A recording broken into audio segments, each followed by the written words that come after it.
अध्याय 196 संख्या से अधिक कोई फर्क नहीं पड़ता कि उसने कितनी कोशिश की। वेस को याद नहीं आया कि क्या हुआ था जब उसका दिमाग कैस में समा गया था। यह ऐसा था मानो चेतन मन मेरा मेज के अवचेतन के विशाल भंवर में खिंच गया हो। सौभाग्य से अधिकांश कार्यकर्ताओं ने उनकी अविचल उपस्थिति को नजरअंदाज कर दिया। उन्होंने शायद सोचा कि वह अपने दिमाग में गणना कर रहा था और अपने विचारों की श्रृंखला को बाधित नहीं करना चाहता था। वे अपने गालों पर लाली लिए हुए कार्यशाला से चले गए और तरोताजा होने के लिए कुछ समय बिताया। पूरे समय उन्होंने मानसिक रूप से अपनी मानसिक स्थिति का आकलन किया। ऐसा प्रतीत होता है कि कुछ भी बदला नहीं है। उसे इस बात का एहसास नहीं हुआ कि उसने कुछ भी खोया है, नहीं उसे मुठभेड़ से कोई वरदान मिला। उसने बस अपना आधा घंटा बर्बाद कर दिया। मैं नहीं मानता कि मैंने अपना समय बर्बाद किया। अवश्य ही कुछ हुआ होगा, उसकी अंतरात्मा ने उसे बताया। क्या हुआ और क्या इससे उसमें कुछ बदलाव आया, इसकी अनिश्चितता ने उसकी नसों को कचोट दिया। हाल ही में जितना अधिक वह तत्व मीमांसा में डूबा, उतना ही अधिक उसे एहसास हुआ कि अज्ञात कितना अथाह प्रतिनिधित्व करता है। अकेले डॉक्टर जटलैंड की चालाकियों ने ही इसकी क्षमता के साथ साथ इसके खतरों को भी बखूबी प्रदर्शित किया।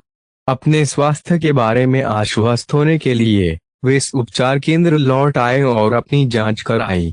जैसा कि अनुमान था, उन्हें कुछ भी असामान्य नहीं मिला। उन्होंने बताया कि उसका नियामक अंग तेजी से उसकी रीढ़ की हड्डी में उलझ गया था।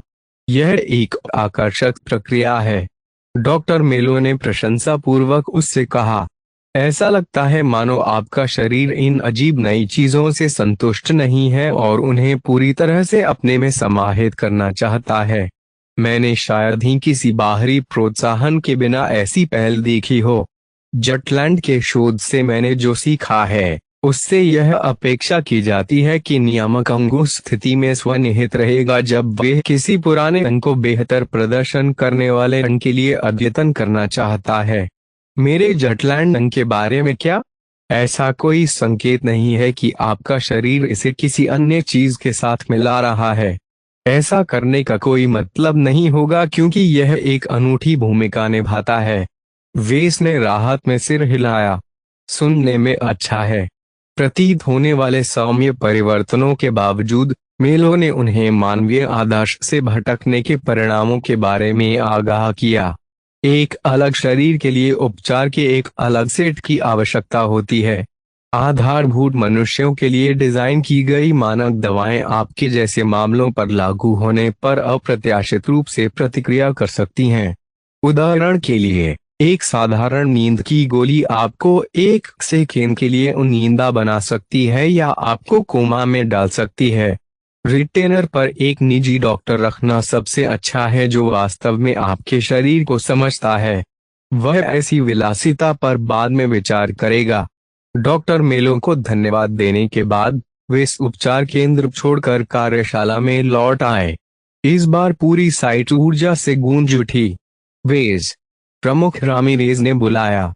मुझे नहीं पता कि वैज्ञानिकों ने इसका पता कैसे लगाया, लेकिन कैस वास्तव में अब कॉकपिट पर प्रतिक्रिया कर रहा है। वेस ने दिलचस्पी से देखा जब कैस ने फिर से नीचे करने से पहले एक अंग को धीरे से उठाया। इसने सभी 6 अंगों के लिए ऐसा किया, जिससे कॉकपिट में पायलट का उचित नियंत्रण पर सटीक नियंत्रण प्रदर्शित हुआ। क्या उसने अपने अजीब 30 मिनट के शांत स्वर से कैस को किसी तरह खोल दिया? क्या पायलट कैस से जुड़े किसी मुद्दे की रिपोर्ट कर रहा है? उन्होंने गिनी पिग के रूप में सेवा करने वाले के मानसिक स्वास्थ्य के बारे में चिंतित होकर पूछा। मैं कल्पना करता हूं कि आधे अधूरे यंत्र के साथ इंटरफेस करना काफी खतरनाक है। वहां डॉक्टर उनकी हालत पर नजर रख रहे हैं। जैसे ही उन्हें कुछ गड़बड़ी का पता चलेगा, वे प्लग खींच लेंगे। कैस एक विनम्र मशीन में बदल गया, जो मेक पायलट को नेतृत्व करने देने के लिए तैयार लग रहा था। तंत्रिका इंटरफेस ने इस बार बिना किसी बाधा के पायलट को मशीन से जोड़ दिया, लेकिन वेस को अभी भी संदेह था। गहरे दबे अवचेतन का इस तरह अचानक हार मानने का कोई मतलब नहीं था। फिर भी, यदि यह टूटा नहीं है, तो इसे ठीक न करें। रामिरेज बुदबुदाया। हमें इसे अधिकतम एक दिन के लिए ही कार्यान्वित करने की आवश्यकता है। उस समय तक यह स्पष्ट हो जाएगा कि हम बचाए जा रहे हैं या पकड़े जा रहे हैं। केएस को हुए सभी नुकसान को ठीक करने में उन्होंने अगले कुछ घंटे बिताए, जबकि एक बायोलॉजिस्ट ने क्षतिग्रस्त ऊतकों को पुनर्जीवित करने का अद्भुत काम किया, लेकिन मैं कभी भी अपनी पूर्ण गतिशीलता हासिल नहीं कर सका। मशीनरी की मदद से कमियों को पाटने में उनकी किस्मत अच्छी थी, हालांकि समय की कमी के कारण ज्यादातर बार वे आधे अधूरे काम करते थे। वेस ने केएस के किनारों पर अतिरिक्त लेजर तोपों की स्थापना का निरीक्षण करते समय अपना सिर हिलाया। इस जानवर को प्रमाणित करने की कल्पना करें। एमटीए को यह व्यवस्था नापसंद होगी। उनके जल्दबाजी में किए गए संशोधनों में हर जगह जल्दबाजी में काम लिखा हुआ था। वेस ने जोड़ने का निर्णय लिया। लेजर तोपें तेजी से चल रही थीं क्योंकि केएस के पास प्रचुर मात्रा में शक्ति थी। उनका ठीक से अंशांकन भी नहीं किया गया था।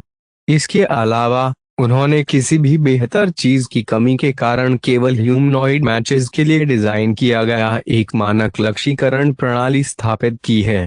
एनसाइन डियामाटो ने अपना सिर हिलाया। यह एक चमत्कार होगा यदि यह थूकने की दूरी से अधिक दूरी तक किसी चीज पर प्रहार कर सके। इसका मतलब शार्प शूटर बनना नहीं है। केएस पर लेजर हथियार स्थापित करने के बारे में सबसे अच्छी बात यह है कि इसका तापंक एक अटूट शक्ति स्रोत के रूप में कार्य करता है और साथ ही सही ताप सिंक के रूप में भी कार्य करता है। यह अपनी लेजर तोपों से लगभग बिना रुके गोलीबारी करके अकेले ही मैचेस की एक पूरी कंपनी को तबाह करने में सक्षम होगा। सच कहूं तो ऊष्मांग ने इस संबंध में एक बड़े धोखे के रूप में कार्य किया। आमतौर पर हेक्सापोड्स की तलाश में निर्देशित ऊर्जा हथियारों का कोई स्थान नहीं था, इसलिए ग्राउंड एसआई टीम ने आकस्मिक उद्देश्यों के लिए केवल कुछ लेजरों का स्टॉक किया था। उनका वर्तमान संकट एक के रूप में योग्य है। कई घंटों तक काम करने के बाद कक्षा में समुद्री डाकू बेड़े ने अंततः एक चाल चली। एक अलार्म ने सभी को खतरे के प्रति सचेत कर दिया। एनसाइन डियामाटो ने वेस से संपर्क किया। हमारी निगरानी प्रणाली ने आने वाले कई परिवहनों का पता लगाया है। वे गुफा के प्रवेश द्वार में प्रवेश करने की राह पर हैं। हमारे पास कितना समय बचा है? ज्यादा से ज्यादा 2 घंटे। यह इस बात पर निर्भर करता है कि उन्होंने पहली लहर के लिए कितने प्रयास किए हैं। आने वाले बेड़े में अभी भी 15 घंटे बाकी हैं, इसलिए हमें केवल आधे दिन तक रुकने की जरूरत है, इससे पहले कि समुद्री डाकू बड़े दुश्मनों में व्यस्त हो जाएं। वेस ने थके हुए कर्मियों और घिसे पिटे उपकरणों के बारे में सोचा और सोचा कि उन्हें अपनी जमीन पर टिके रहने के लिए कड़ी मेहनत करनी होगी। इसे 13 घंटों तक रोके रखना असंभव नहीं था, लेकिन समुद्री डाकू भी कठिनाई महसूस कर रहे होंगे और उम्मीद कर रहे होंगे कि वे इसे जल्दी ही खत्म कर देंगे। मेक तकनीशियनों ने तुरंत अपने वर्तमान कार्यों को अंतिम रूप दिया और सुनिश्चित किया कि केएस से कुछ भी न छूटे। ओलंपियनों के बर्बाद होने के बाद केएस ने शिकार पलाटन के गढ़ के रूप में अपनी भूमिका संभाली। जब उन्होंने जुटाए गए मेचों पर नजर डाली, तो उन्होंने हाथापाई वाले मेचों और रेंज वाले मेचों के बीच संतुलन को देखा। हेक्सापोड्स के विरुद्ध ऐसी तैनाती का कोई मतलब नहीं था। यह उतना बुरा नहीं है जितना दिखता है, डियामाटो ने उसे बताया जब वे आंतरिक आधार पर पीछे हट गए। गैर लड़ाकों के रूप में उन्होंने आगामी लड़ाई में कोई भूमिका नहीं निभाई, खासकर जब पताका अभी भी एक नए हाथ की प्रतीक्षा कर रही थी। शून्य के ड्रैगन परिणाम के लिए अधीर हैं। वे हमें दूर से घेर कर समय बर्बाद नहीं कर सकते। एक बार जब वे अपने हथियारों से पूरी तरह से हमला कर देते हैं, तो हमारे हाथापाई हथियार लाइन पर बने रहने में सक्षम हो जाएंगे। वे चुपचाप हवा में धुंध के माध्यम से खतरे के पहले संकेत उभरने तक इंतजार करते रहे। क्या वे हवाई यंत्र हैं? वेस ने चकित स्वर में पूछा। उड़ान यंत्रों के लगभग 2 दस्ते बेस के चारों ओर घूम रहे थे। जब वे उड़ने वालों को ऊपर रखने के लिए जोर लगा रहे थे तो उनकी उड़ान प्रणालियां चीखने चिल्लाने लगीं। कुछ बुर्जों ने उन पर प्रक्षेप्य दागे, लेकिन उनकी गति और दूरी के साथ साथ उनके ईसीएम ने उन्हें नुकसान के रास्ते से दूर रखा। सभी खातों के अनुसार समुद्री डाकुओं ने ऐसा व्यवहार किया मानो वे अपने भोजन के साथ खेल रहे हों। हवा में ऊंचे दर्रे का उद्देश्य बेस कैंप के सटीक लेआउट को देखते हुए उनकी सुरक्षा का परीक्षण करना था। निम्न स्तर के मियास्मा ने उन्हें थोड़ा करीब घुरने के लिए मजबूर किया, लेकिन बदले में इसने सभी की लक्ष्यीकरण प्रणालियों में भी हस्तक्षेप किया। इस बीच आधे रक्षकों ने आशा से देखा, वे वहां जाते हैं। स्थानीय वन्य जीवन ने आखिरकार हवा में उड़ते स्वादिष्ट नेवालों का पता लगा लिया। 1.4 गुना मानक गुरुत्वाकर्षण के तहत उड़ान भरने की कोशिश कर रहे मेक्स द्वारा उत्सर्जित गर्मी पर काबू पाने के लिए हेक्साबैट के विशाल झुंड दूर से एकत्र हुए।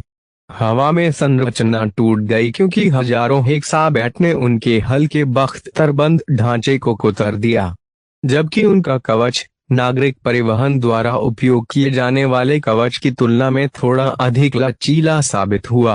उनके कई सतह घटकों जैसे सेंसर और जोड़ों को बहुत नुकसान हुआ।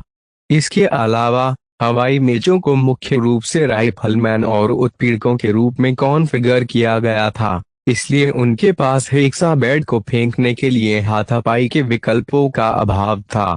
उन्होंने अपनी लेजरों और राइफलों से यथासंभव सर्वोत्तम तरीके से शॉट लगाए, लेकिन जब उन्होंने सैकड़ों हेक्साबैट एकत्र किए, तब भी हजारों लोग उनके निरंतर ताप निर्माण के लिए एकत्र हो गए। हमलावर सेना को अपने सभी उड़ान स्क्वाड्रनों के नुकसान के साथ भारी झटका लगा। सबसे अच्छी बात यह रही कि रक्षकों को एक उंगली भी नहीं उठानी पड़ी। वेस ने असहाय समुद्री डाकुओं के प्रति सहानुभूति व्यक्त करते हुए अपना सिर हिलाया।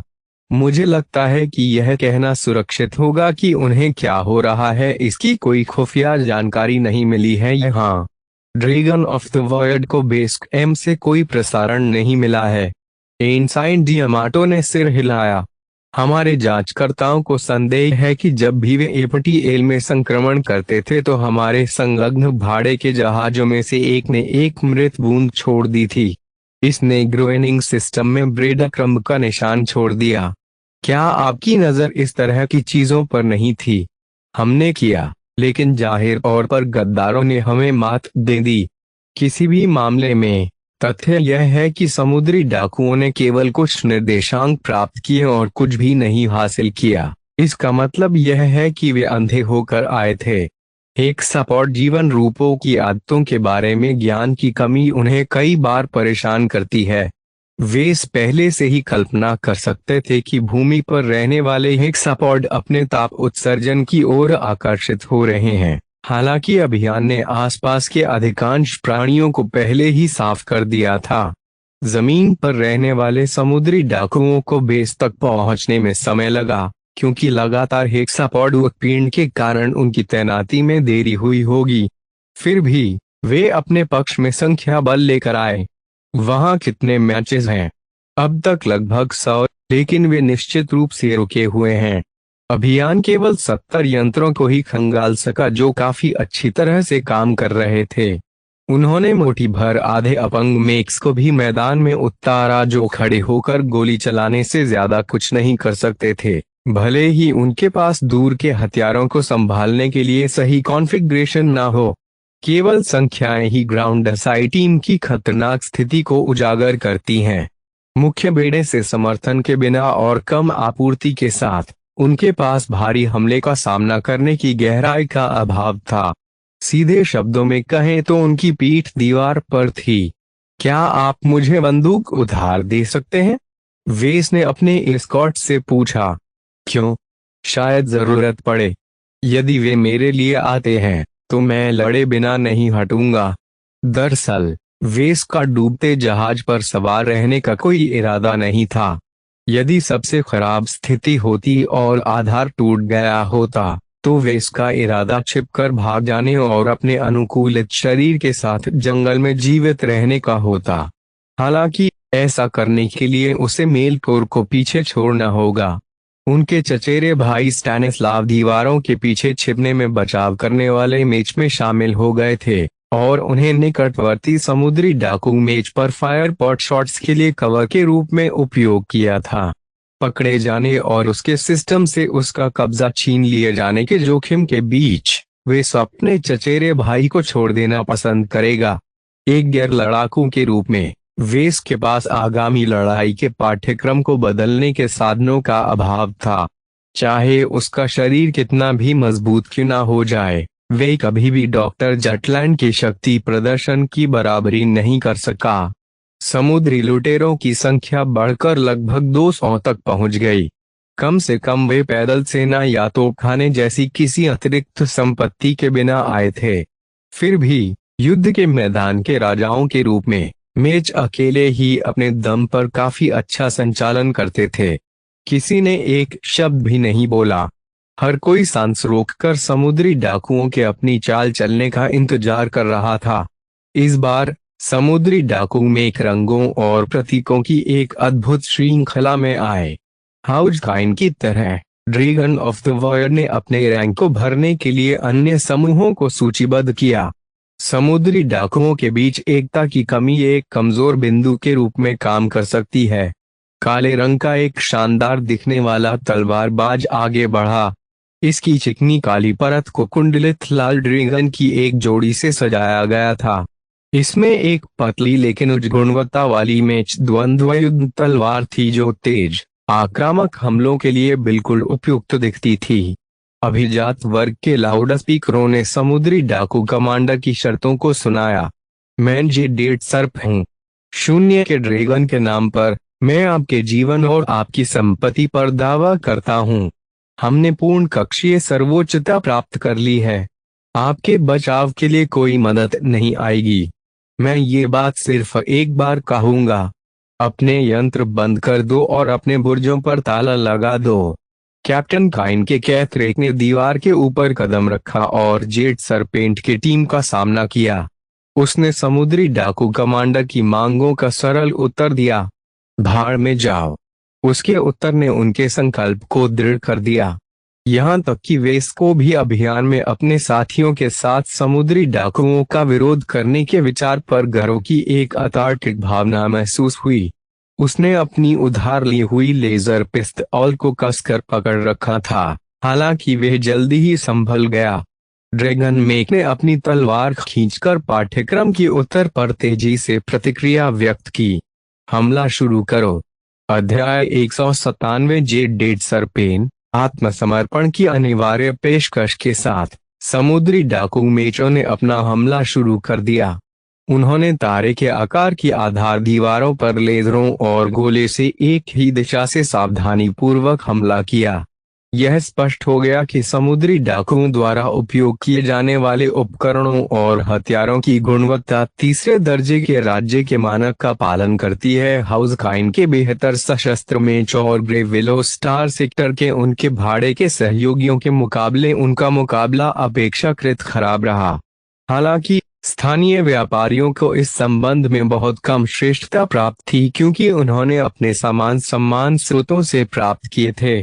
वेस ने जितना सोचा था, बचाव उससे बेहतर रहा। हाउज़काइन ने पूर्व निर्मित दीवारों पर कंजूसी नहीं की थी जो कठोर मिट्टी में टिकी हुई थीं।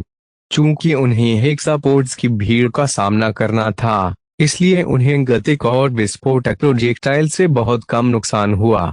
दुर्भाग्य से दीवारों के निर्माण में प्रयुक्त मिश्र धातुओं का प्रदर्शन लेजर की तुलना में थोड़ा खराब था।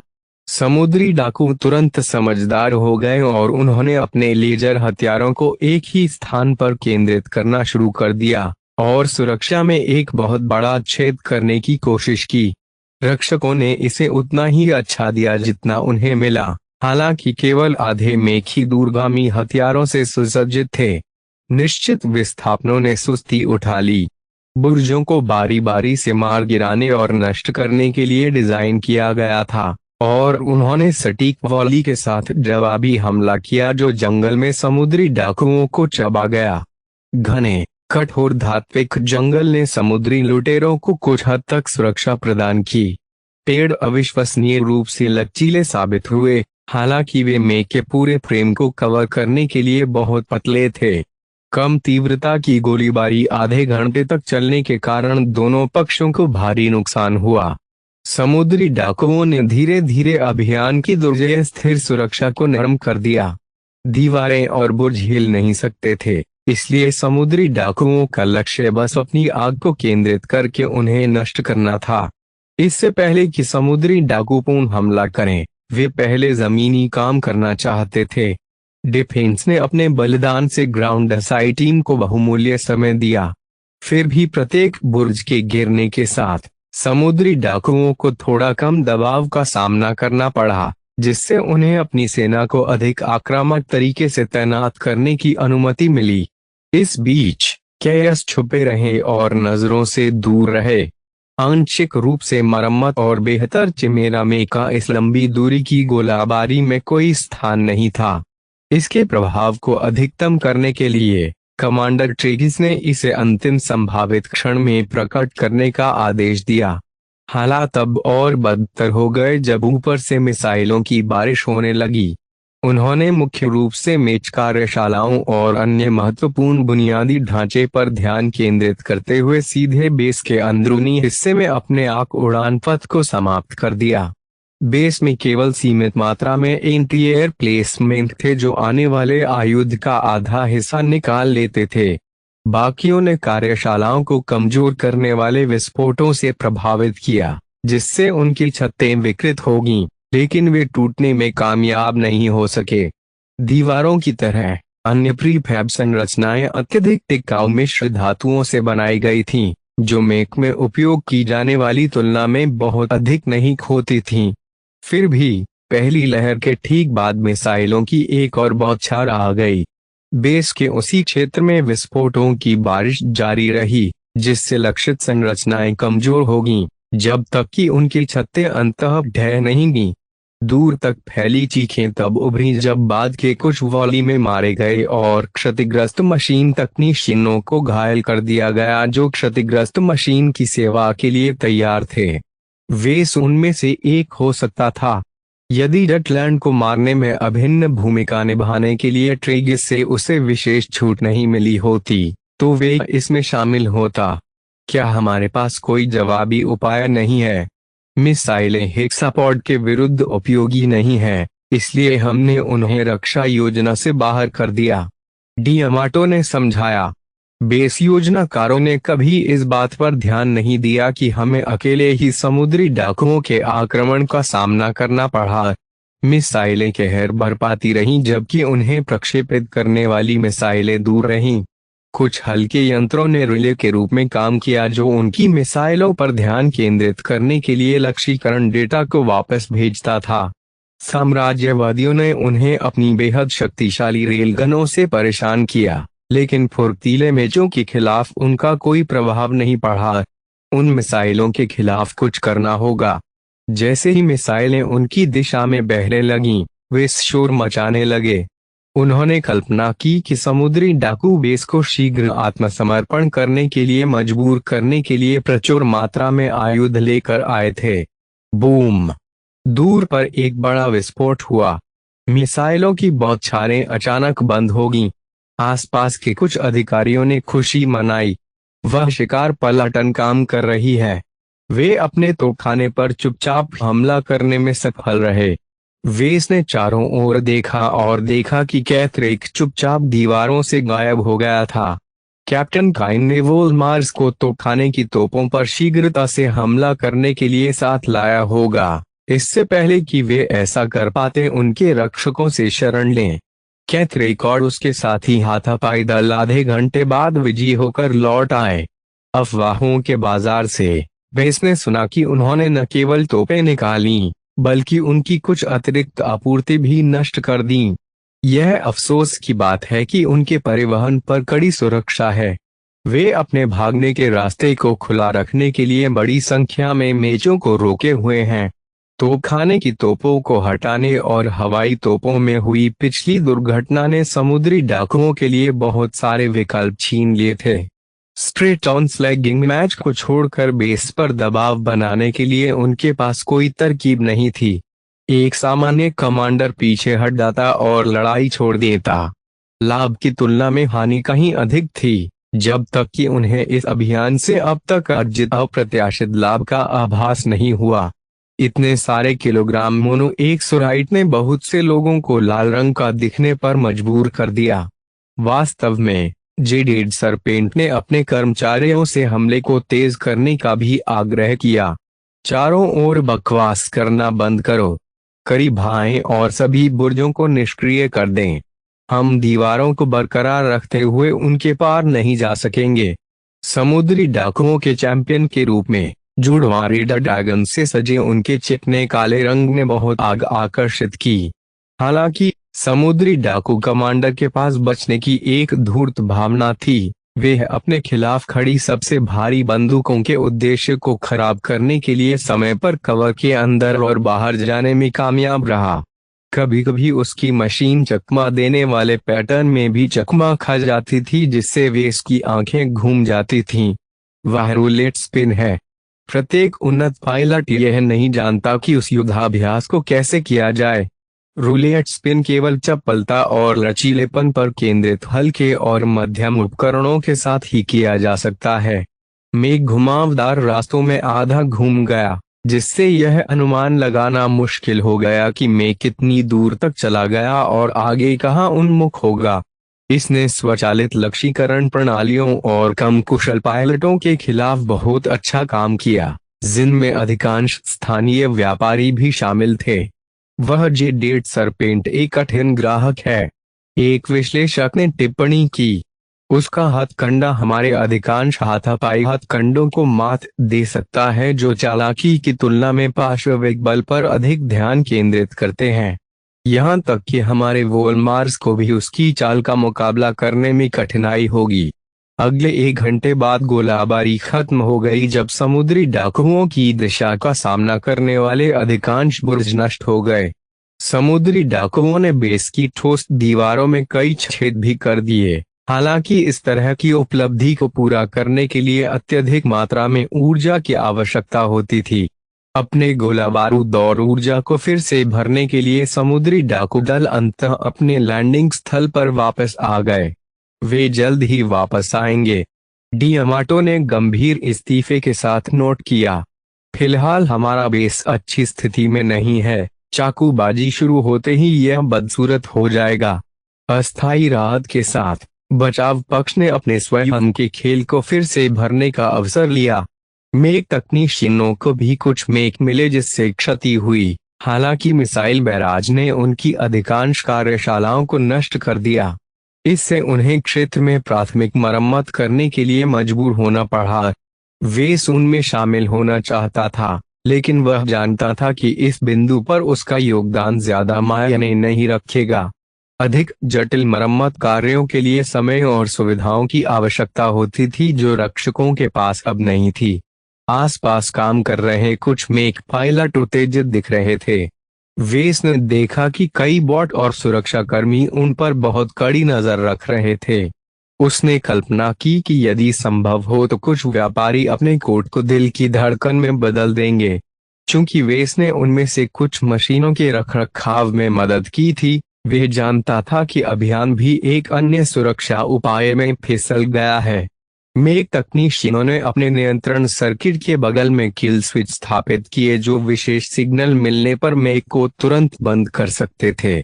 इस तरह के समारोह का आमतौर पर उनके विरोधियों द्वारा शोषण किए जाने का जोखिम होता है, लेकिन स्थानीय व्यापारियों की विश्वसनीयता में बहुत कुछ कमी रह जाती है, खासकर उनमें से कुछ के विद्रोह के बाद।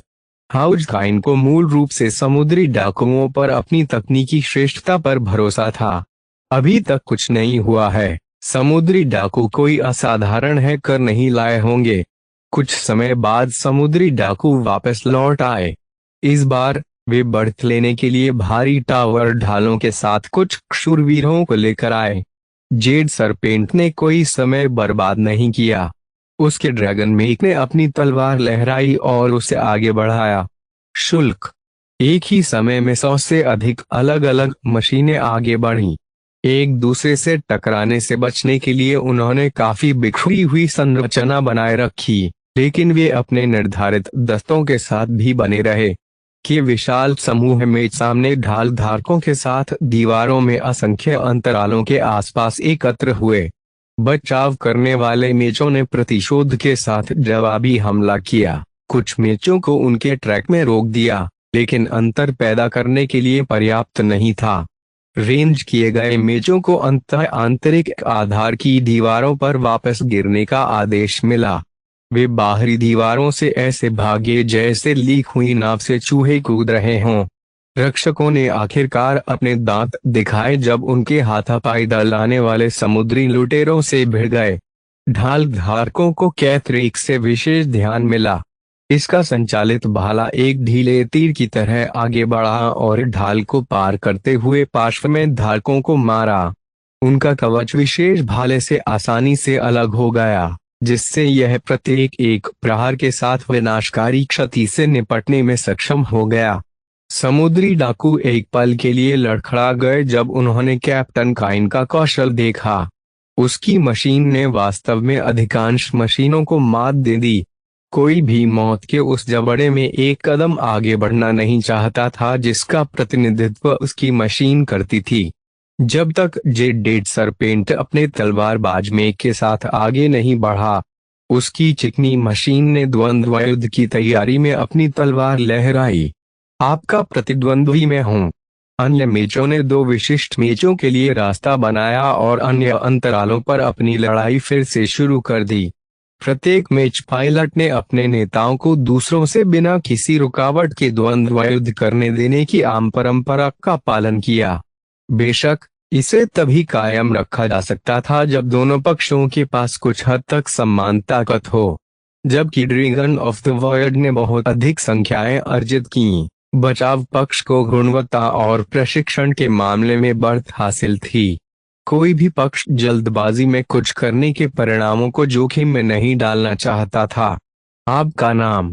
हाउस काइन की कैप्टन फेलिशिया काइन। हाँ, शानदार कॉन्स्टेंस ग्रैंड किंगडम के हमारे आगंतुकों का प्रत्यक्ष वंशज, जेडेड सरपेंट ने तवनज भरे लहजे में जवाब दिया। आप घर से बहुत दूर हैं, छोटी मिस। तुम्हें यहाँ सीमा पर कोई आसान शिकार नहीं मिलेगा। मैं किसी भी दिन आप जैसे सख्त लोगों से मुकाबला कर सकता हूँ। इसके बाद दोनों पक्षों में झड़प शुरू हो गई। दोनों पायलटों ने अपने जांच हमलों के आसपास नृत्य करके अपने यंत्रों की पूरी क्षमताओं का प्रदर्शन किया। कैथरेक को पहुंच का लाभ मिला। कैप्टन केन ने अपना भाला बहुत दूर तक बढ़ाया, लेकिन जैसे ही ड्रैगन मेघ करीब आया, वह पीछे हट गया। पहले दर्जन संघर्षों के बाद फ्रेमों के बीच अंतर स्पष्ट हो गया। ड्रैगन मेघ एक कुटिलतापूर्वक डिजाइन की गई मशीन निकली। इसके पैरों में बहुत अधिक ताकत थी जो जेड सरपेंट को किसी भी समय किसी भी दिशा में छलांग लगाने की अनुमति देती थी। इसने वेस को पुराने हॉप्लाइट डिजाइन की याद दिला दी जिसे उन्होंने अपने लोकप्रिय यंग ब्लड संस्करण के आधार के रूप में इस्तेमाल किया था। ड्रैगन मेघ के पास प्रणाली का एक बहुत ही आधुनिक पुनरावृत्ति था। बदले में कैथरेक ने अपने हथियार की गुणवत्ता में निर्णायक बढ़त हासिल की। जब जेड सरपेंट ने कुछ ज्यादा ही साहसपूर्ण व्यवहार किया, तो कैप्टन काइन ने साइड में चकमा दे रहे ड्रैगन मेघ को पंचर करते हुए आने वाली तलवार को अपनी ढाल से काटकर वार किया। जब संचालित भाला ड्रैगन के मेच कवच में घुस गया तो उसे लगभग कोई रुकावट नहीं आई। जेड सरपेंट ने तुरंत अपनी मशीन को पीछे की ओर खींचा और क्षति का आकलन किया।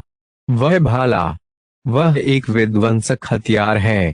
इतना खजाना आपके हाथ कैसे लग गया?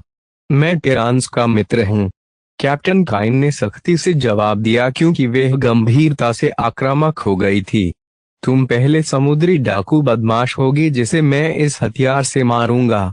ड्रैगन मेच थोड़ी देर के लिए लीवार्ड में गिर गया क्योंकि कैथरेक ने उस पर लगातार भाले के प्रहार से पीछे की ओर दबाव डाला।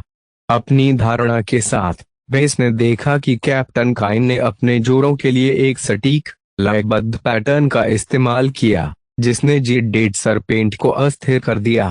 पर्याप्त। ड्रैगन की सांस तैनाती। समुद्री डाकू नेता ने अपने यंत्र पर एक विशेष सुविधा सक्रिय करके स्थिति बदल दी। छिपे हुए फ्लेमेथ्रो ड्रैगन मेज के विभिन्न बिंदुओं के आसपास खुल गए और कैथरेक में अत्यधिक ज्वलनशील तरल पदार्थ के छोटे जेट उगल दिए।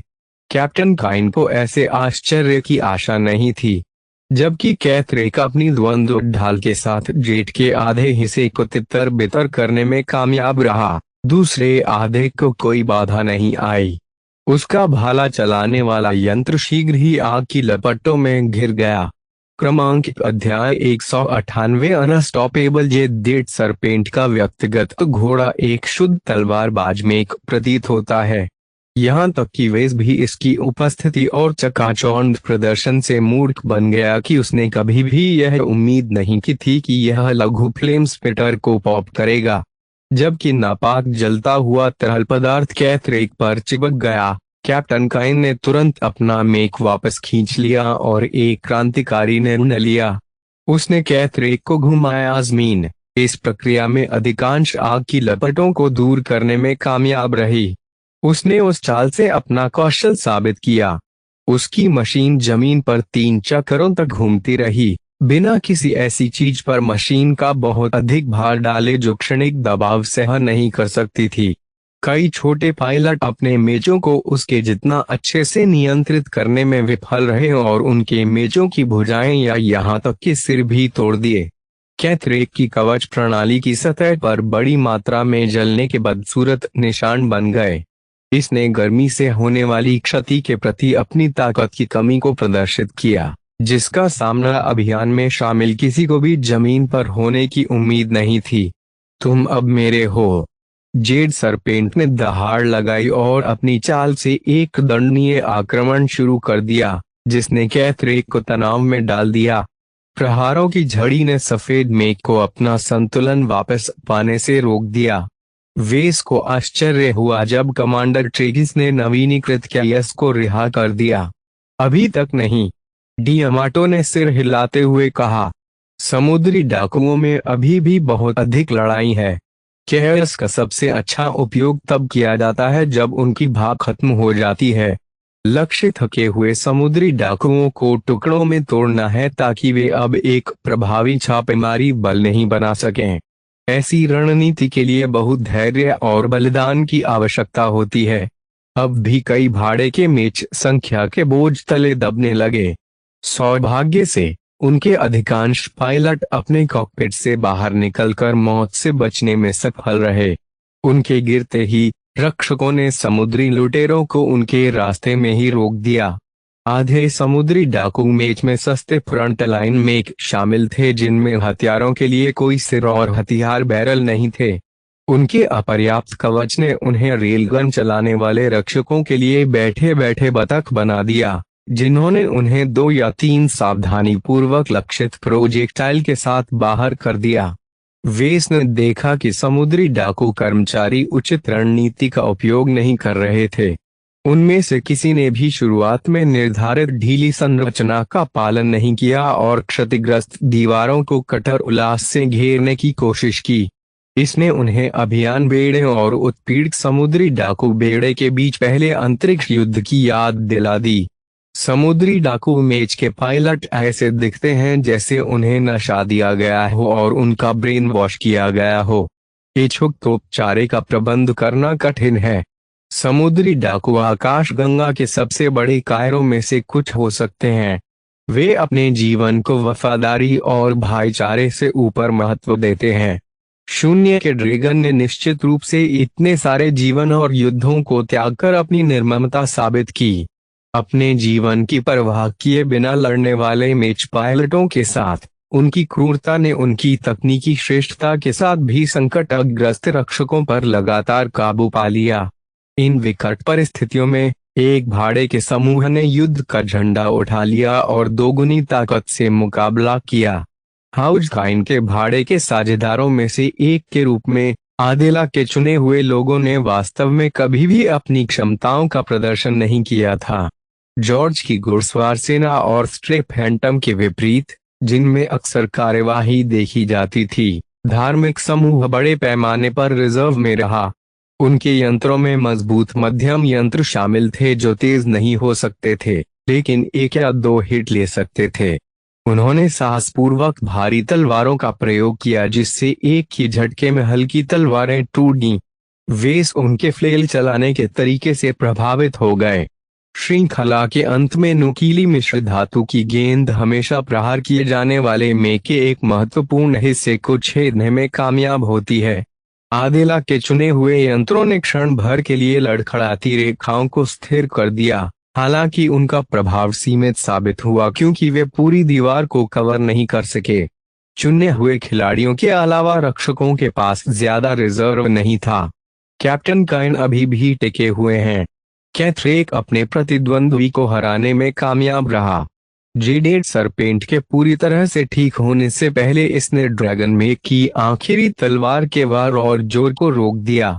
भाले ने तलवार चलाने वाले में की जांघ में से एक पर नजर डाली। उथले लेकिन प्रभावी आंतरिक क्षति से निपटने से पहले तिरस्कार पूर्वक आसानी से कवच की परत को छेद दिया। ड्रैगन मेज की गतिशीलता को मामूली नुकसान हुआ जो करीबी मुकाबले में बेहद कमजोर साबित हुआ। कैप्टन केन के विध्वंसक हथियार ने अपनी पूरी क्षमता का प्रदर्शन किया क्योंकि उन्होंने इसे जेड सरपेंट की तलवार के खिलाफ एक नग्न खतरे के रूप में इस्तेमाल किया। समुद्री डाकू कमांडर स्पष्ट रूप से खतरनाक भाले से बचना चाहता था और उसने अपनी तलवार को भाले के रास्ते से दूर रखना सुनिश्चित किया। उसके हाथ विध्वंसक हथियार कैसे लगा? वेस ने पूछा। कैप्टन काइन ने टेरेंस से संबद्ध एक संस्थान में प्रशिक्षण पाठ्यक्रम का पालन किया। निष्क्रिय वैज्ञानिकों में से एक ने उत्तर दिया, मैंने सुना है कि उसने कुछ पुरस्कार जीतने के लिए खुद को अच्छी तरह से भरी कर लिया है। डिस्ट्रॉयर वेपन एक कस्टम डिजाइन है जो उसके लिए बनाया गया है। मेक वह इतना प्रसिद्ध हथियार पाकर बहुत भाग्यशाली है। वह वे है। आप देख सकते हैं कि वह किस प्रकार पहल पुनः प्राप्त कर रही है। कुछ लपटें भी उसके संकल्प को नहीं रोक सकती। बहुत से लोग ग्रेटर टेरान यूनाइटेड कॉन्फेडरेशन को एक स्थिर प्रथम श्रेणी का सुपरस्टेट मानते थे जो अपने पुराने तरीकों से जुड़ा हुआ था। उन्होंने धीरे धीरे अनुसंधान और विकास के मामले में न्यू रूबर्थ साम्राज्य को अपने से आगे निकलने दिया। विध्वंसक हथियारों के हालिया आविष्कार ने उन्हें मानचित्र पर वापस ला दिया है। इन विशेष शक्ति वाले हथियारों ने बहुत अधिक ऊर्जा का उपयोग किया, लेकिन उस सारी क्षमता को एक ऐसे क्षेत्र में परिवर्तित कर दिया जो आणविक विच्छेदन के रूप में कार्य करता था।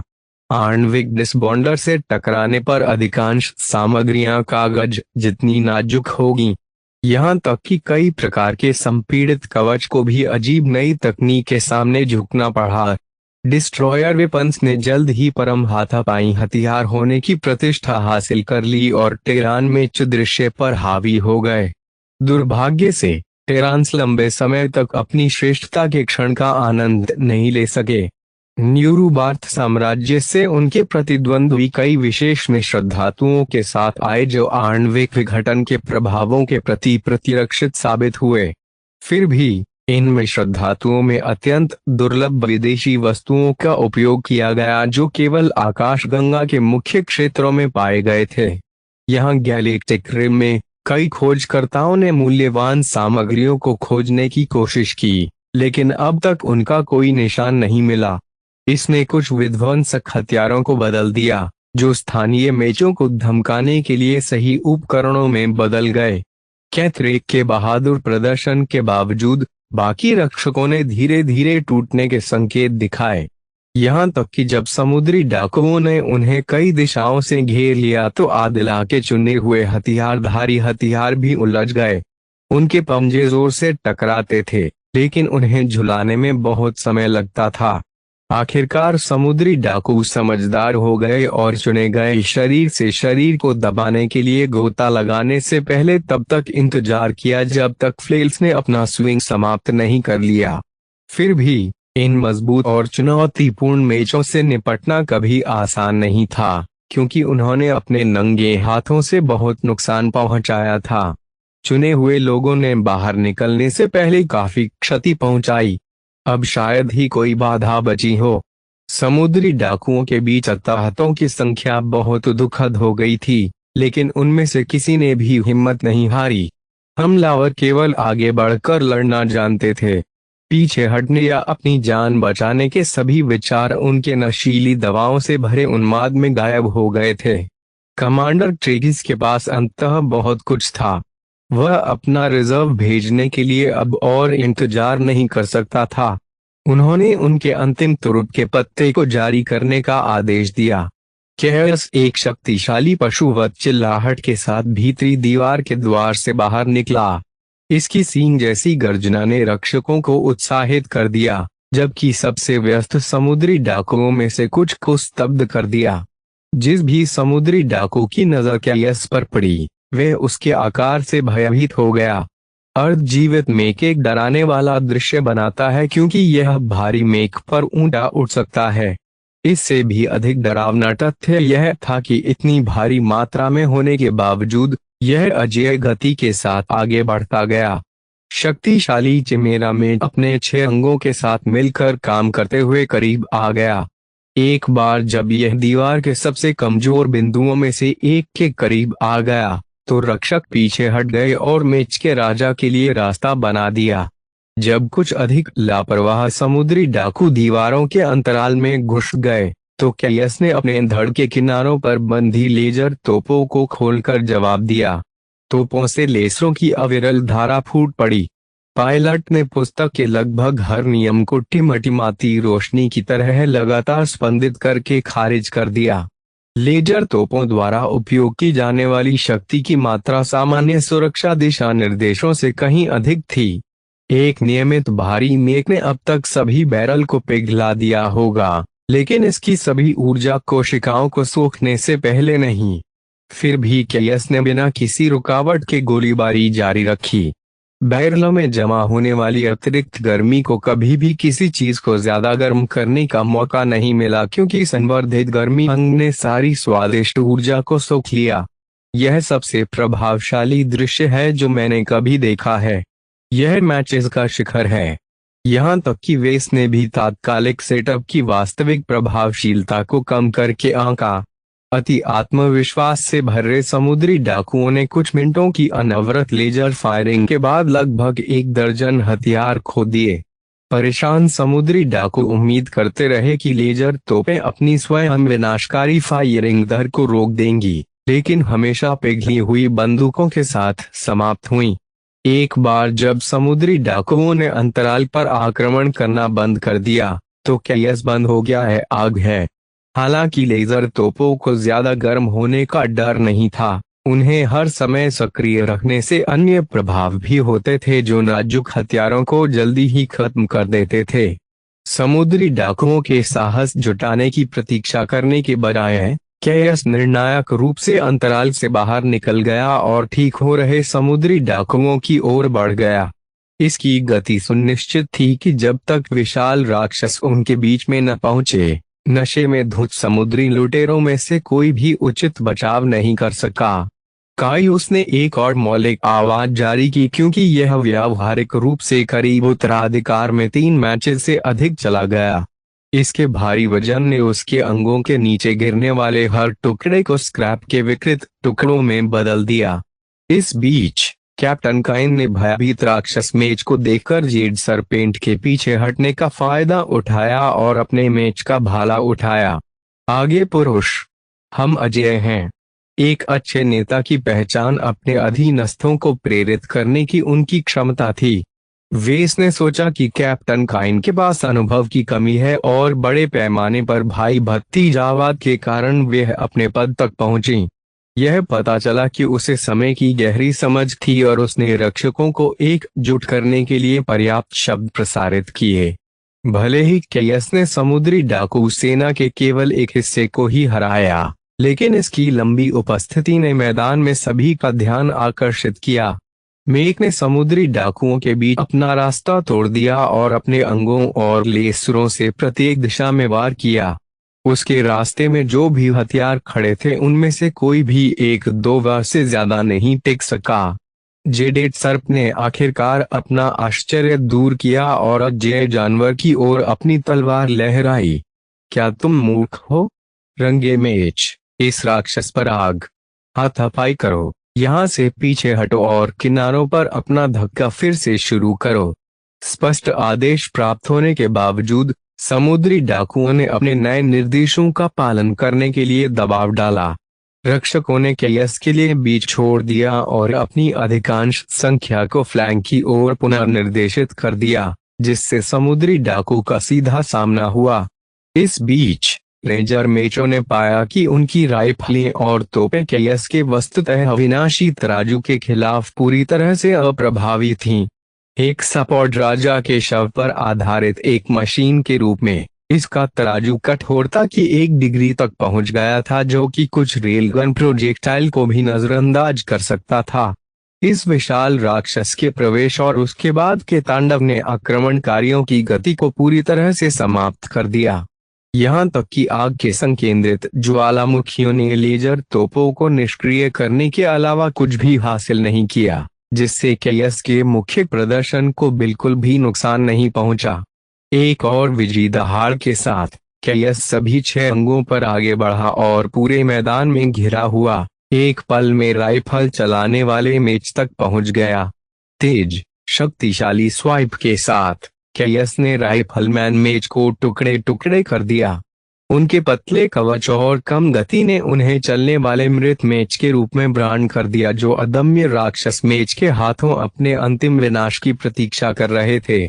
समुद्री डाकुओं ने अपनी दवाओं और ब्रेन वॉशिंग से जितना साहस जुटाया, वे आतंक उत्प्रेरण हत्या को संभाल नहीं सके।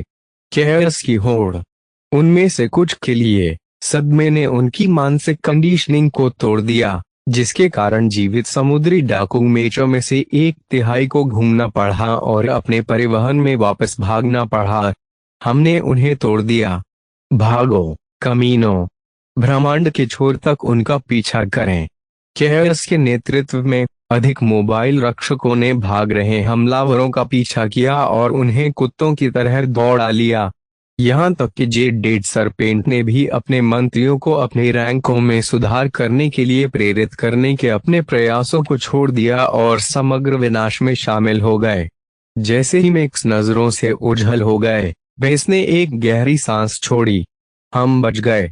अध्याय 199 अनुरोध करता है कि केयस और उसके रक्षकों के दल ने पीछा छोड़ने से पहले 20 मिनट तक समुद्री डाकू का पीछा किया। समुद्री डाकुओं का उनके परिवहन तक लगातार पीछा करने से घात में गिरने का जोखिम था, इसलिए बचाव दल ने बुद्धिमानी से इससे पहले कि वे खुद को आगे बढ़ाते टूट गए। महान काम। जब स्काउट्स ने बताया कि जीवित बच्चे लोग अपने परिवहन में सवार हो गए और उड़ान भर गए, तो बेस में वापस आए सभी लोग खुश हो गए। उन्होंने हमले को पूरी तरह से छोड़ दिया और अपने नुकसान में कटौती की। बहुत बुरा है कि हमने उस जेड सर्प को नहीं पकड़ा। हम उनसे उनके मूर्खतापूर्ण हमलों के लक्ष्य के बारे में पूछताछ कर सकते थे। निश्चित रूप से ड्रैगन ऑफ द वॉयड ने बहुत सारे जहाजों और में का बलिदान दिया, लेकिन हाउस काइन को नुकसान पहुंचाने के अलावा बदले में उन्हें कुछ भी नहीं मिला। वेस ने तर्क दिया कि हाउस काइन को रोकना और उनके बहुप्रतीक्षित अभियान को बर्बाद करना उनके प्राथमिक लक्ष्यों में से एक होना चाहिए। उस संबंध में रहस्यमय समुद्री डाकू समूह ने कुछ सफलताएं हासिल की, लेकिन अपने नुकसान की भरपाई के लिए पर्याप्त नहीं। अंततः वेस ने अपना सिर खुजलाया। कोई भी नियमित समुद्री डाकू समूह इतनी सारी संपत्ति यूं ही नहीं फेंक देगा। शुरुआत से ही यह उनकी संपत्ति नहीं है, डियामाटो ने उत्तर दिया। शून्य के ड्रैगन ने स्पष्ट रूप से उनके लिए भारी सामान उठाने के लिए पैटीज को नियोजित किया था। यह मत भूलो कि हर बार जब लड़ाई दक्षिण की ओर बढ़ी, तो वे हमेशा सबसे तेजी से भागे। फिर भी उधार लिया गया हो या नहीं, इतने सारे जहाजों और उपकरणों को खोने से समग्र ताकत को नुकसान होगा। इतना सारा तोपचारा खोने के बाद वे अपने विरोधियों को धमकाने में बहुत कम सक्षम होंगे। ड्रैगन ऑफ द वॉयड के बारे में सबसे भयावह पहलू यह था कि वे इतने सारे समुद्री डाकू संगठनों को प्रशिक्षित करने में कामयाब रहे। उन्हें मन परिवर्तन करने वाली दवाओं के बेईमान उपयोग पर कोई प्रतिक्रिया क्यों नहीं मिली? एनसाइन डियामाटो उसे देखकर मुस्कुराए। समुद्री डाकू समूह में सबसे चतुर लोग नहीं हैं। समुद्री डाकुओं के छोटे गिरोहों को तारों के बीच सुरक्षित ठिकाना ढूंढने में बहुत परेशानी होती है। मेरा अनुमान है कि ड्रैगन गुप्त रूप से कई समुद्री डाकू बंदरगाहों को नियंत्रित कर रहे हैं। जब भी उनके पास जनशक्ति की कमी होगी, वे कुछ अनजान आगंतुकों का अपहरण कर लेंगे। इस तरह की योजना ने चोरी का सहारा लेने वालों की कठिन परिस्थितियों को उजागर किया। शायद कुछ समुद्री डाकुओं को इस बात का अंदाजा था कि क्या हो रहा है, लेकिन वे अपने जहाजों और जहाजों की सेवा कहाँ कर सकते थे। मानवीय एकजुटता से मुंह मोड़ने के लिए ये डाकू किसी दया के पात्र नहीं है। जैसे जैसे बच्चे लोगों ने टुकड़े उठाए, घंटों बीत गए। वेस ने केयस की मरम्मत में स्वेच्छा से मदद की। हालांकि इसने समुद्री डाकुओं के सामने अजेय होने का दिखावा किया, लेकिन वास्तव में इसके यांत्रिक घटकों को गंभीर क्षति पहुंची। समय की कमी के कारण मरम्मत टीम ने इसकी स्थिति को स्थिर करने पर ध्यान केंद्रित किया ताकि अल्पावधि में यह खराब ना हो। कई अन्य मशीन तकनीशियनों ने युद्ध के मैदान में बिखरे हुए अक्षम मशीनों को रेंग कर देखा और मूल्यांकन किया कि क्या उन्हें अभी भी ठीक किया जा सकता है। जब वेस ने युद्ध के मैदान को इतने सारे मलबे से बिखरा हुआ देखा, तो वे मदद नहीं कर सका, लेकिन गिनने लगा कि जमीन पर कितना मूल्य पड़ा है। उनकी बचावकर्ता की नजर में एक आंकड़ा सामने आया जो कई अरब उज्ज्वल क्रेडिट से ऊपर था। समुद्री डाकू मेच में आमतौर पर सस्ती सामग्री से बने सस्ते मेक शामिल होते हैं। असली खजाना ग्रे विलो स्टार सेक्टर की सेनाओं द्वारा उपयोग की जाने वाली मशीनों में है। इन उच्च गुणवत्ता वाले मेक्स ने अपने पूरे फ्रेम में मूल्यवान एक्सोटिक्स का उपयोग किया, जिन्हें कई निर्माता उपयोग करना पसंद करते थे। क्या हम इस सारे बचाव को पुनः प्राप्त कर पाएंगे? शायद नहीं। यह इस पर निर्भर करता है कि आने वाला बेड़ा पर्याप्त अनुकूल है या नहीं। अब जब वे करीब आ रहे हैं, तो हमें और अधिक विस्तृत रीडिंग प्राप्त हुई है। बड़े पैमाने पर रीडिंग अत्यधिक चिंताजनक है। हालांकि हमने आर्क होराइजन की उपस्थिति का भी पता लगाया है। कुछ समय के लिए ग्राउंड एसआई टीम को डर था कि उनकी मातृशक्ति पर कब्जा कर लिया गया है। स्वयं और जेरेमिया केन से संकेत प्राप्त करने में उन्हें कई रहस्यमय घंटे लग गए। कमांडर ट्रेगिस ने पूरे बेस में प्रसारण प्रसारित करने का निर्णय लिया। प्रोजेक्टर पर बूढ़ा व्यक्ति वृद्ध और थका हुआ दिखाई दे रहा था। साथ ही अभियान सदस्यों, यह आप सभी के लिए एक कठिन समय रहा है। हम ग्रे विलो स्टार सेक्टर से चले गए और हाउस काइन की किस्मत को उलटने की आशा के साथ कई प्रकाश वर्ष पार कर गए। दुश्मनों ने हर कदम पर हमारा पीछा किया, लेकिन हमें नीचे खींचने की उनकी दृढ़ कोशिशों के बावजूद हम सभी बाधाओं के बावजूद डटे रहे। अपनी उपलब्धियों पर गर्व करें। उनके शब्दों का हाउस काइन द्वारा सीधे तौर पर नियुक्त पुरुषों और महिलाओं पर बहुत भावनात्मक प्रभाव पड़ा। उन सभी में आदरणीय कुलीन घराने से जुड़े होने की प्रबल भावना थी। यह संदेश वेस जैसे बाहरी सलाहकारों के बीच कम गूंजा। लॉर्ड काइन ने अगले कुछ मिनट यह समझाने में बिताए कि उसके बाद क्या हुआ। अभियान दल के बेड़े ने सैंडमैन घुसपैठ को समाप्त करने के बाद, जब ड्रैगन ऑफ द वॉयड ने घात लगाकर हमला किया तो उन्हें विनाशकारी नुकसान हुआ। बिस्तर पर पड़े जीवित बच्चे लोग तब तक दूर भागते रहे जब तक कि वे अंततः एक पूर्व निर्धारित फॉल बैक बिंदु पर एकत्रित नहीं हो गए। हार अच्छे से अच्छे आदमी को नीचा दिखा सकती है। लॉर्ड काइन ने समान रूप से बात की। हालांकि जो पहले ही हो चुका है उसे मैं नहीं बदल सकता, फिर भी मैं इस उद्यम के परिणाम को बदल सकता हूँ। इसलिए बहुत विचार करने के बाद मैंने सहायता के लिए कॉमन फ्लीट अलायंस से संपर्क करने का निर्णय लिया है। इससे भारी बेड़े की उपस्थिति की व्याख्या हुई। मुट्ठी भर फ्रिगेट के साथ कई विध्वंसकों ने एक समान गार्ड की तरह आर्क होराइजन को घेर लिया। यद्यपि विशाल बेड़ा वाहक ने छोटे जहाजों को पछाड़ दिया, समर्पित युद्धपोतों के रूप में उनके पास अद्वितीय ताकत थी। समुद्री डाकू बेड़े के पास शीघ्र जीत का जुआ खेलने के अलावा कोई विकल्प नहीं था। जैसे ही उन्हें लगा कि वे हाथ में मैच बलों के साथ बेस कैंप को खत्म नहीं कर सकते, उन्होंने अपने नुकसान को कम करने और युद्धपोतों द्वारा उनके गंदे छिपने के स्थानों को पकड़ने से पहले भागने का फैसला किया। सीएफए की सहायता लेना सस्ता नहीं हो सकता। एनसाइन डियामाटो ने सिर हिलाया। सीएफए समुद्री डाकुओं और एलियंस के खिलाफ मानवता की आम रक्षा है। हालांकि वे अपने कर्तव्य से पीछे नहीं हटेंगे, लेकिन वे अपने दरवाजे पर दस्तक देने वाले भाग्य चाहने वालों को बिना कोई कटौती किए कभी नहीं बचाते हैं। ऊपर से खबर आई की कीमत क्या होगी। ग्राउंड एसआई टीम की पुनर्प्राप्ति की गारंटी की कम कीमत के लिए सीएफए ने अभियान के सभी खनिज लाभ का 80% की मांग की। हाउस काइन को अपनी मातृशक्ति का अधिकांश हिस्सा खोना पड़ा, जिसे उन्होंने कड़ी मेहनत से विदेशी जंगल से बरामद किया था। इसके अलावा एक बार जब सीएफए को जमीन पर घटनाओं का सारांश प्राप्त हुआ, तो उन्होंने डॉक्टर जटलैंड से बरामद सामग्री की भी मांग की। इसमें न केवल उसकी गुफा से ली गई शोध सामग्री और नमूने शामिल थे, बल्कि केएस भी शामिल था। उनकी दबंग मांगों के सामने हाउस काइन केवल नम्रतापूर्वक कार्य कर सकते थे और अपना सिर झुका सकते थे। घिनौना विवरण सुनकर वेस को आश्चर्य हुआ। ऐसा लगता है कि सीएफए ही इस अभियान का सच्चा विजेता है। उन्हें उस मोनोएक्सोराइड पर अपना हाथ रखने के लिए एक उंगली भी उठाने की जरूरत नहीं पड़ी। कम से कम उन्होंने हमारे लिए कुछ टुकड़े तो छोड़े। वे हमारे समस्त लाभ का 99% मांग सकते थे। अभियान में इतने किलोग्राम मोनोएक्सोराइड लाया गया कि जब भी वे इसके बारे में सोचते थे तो हर किसी की आंखें हरी हो जाती थीं। उन्हें उनके बचावकर्ताओं को सौंपने से बहुत दुख हुआ, लेकिन यह इस अजीब और शत्रुतापूर्ण ग्रह पर हमेशा के लिए फंसे रहने से बेहतर था। जैसा कि डियामाटो ने टिप्पणी की, सीएफए ने उनके पास भारी संपत्ति का 20% हिस्सा छोड़ दिया।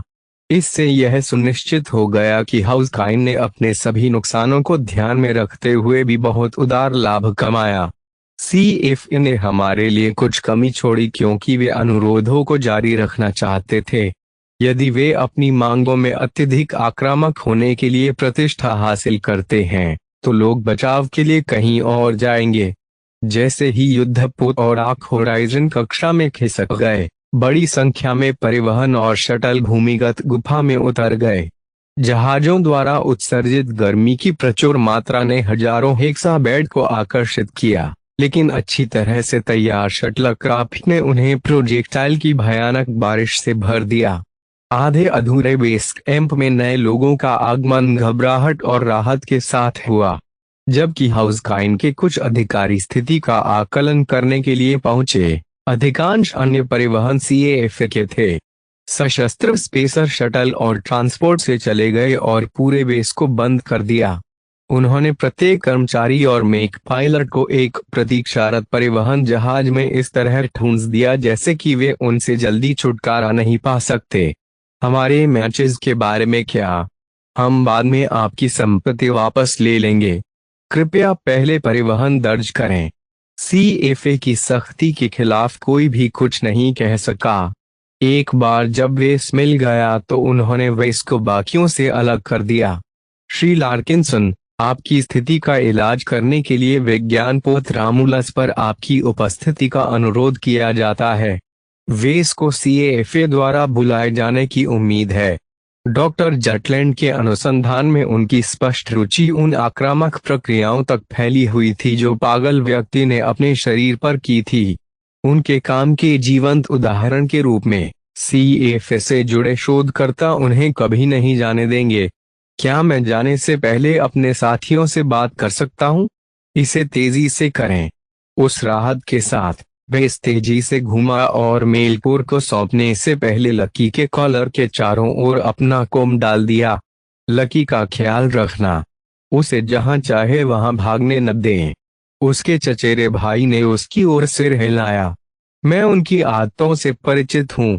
मैं उस पर अपनी नजर रखूंगा, यह आश्वासन देते हुए कि उसकी बिल्ली और उसके साथी को सीएफए के चंगुल से दूर रखा जाएगा। वेस ने डियामाटो की ओर रुख किया। आप एक सहायक दृष्टा ध्वजवाहक रहे हैं। इन महीनों में मैंने आपसे बहुत कुछ सीखा। वैसे ही मैं हमेशा से जहाज का शौकीन रहा हूँ, लेकिन आपके काम ने जहाजों की जटिल दुनिया के प्रति मेरी आंखें खोल दी हैं। दोनों ने एक दूसरे के साथ लंबी बातचीत के माध्यम से एक दूसरे से कुछ हासिल किया, जबकि वेस ने कभी भी उनकी उपस्थिति की सराहना नहीं की। प्रशिक्षण में इंजीनियर ने कभी भी उनके काम में बाधा नहीं डाली। यह अकेले ही प्रशंसा का पात्र था, जबकि वेस चीफ रामिरेज को कुछ शब्द कहना पसंद करेंगे और कैप्टन काइन अधीर सीएएफ स्पेसर्स ने उसे मजबूती से एक तेज शटल पर धकेल दिया। वेस तुरंत बता सकते थे कि शटल विशेष था। वेस ने कभी ऐसा नहीं देखा था जो स्पष्ट रूप से संपीड़ित मिश्र धातुओं से बना हो।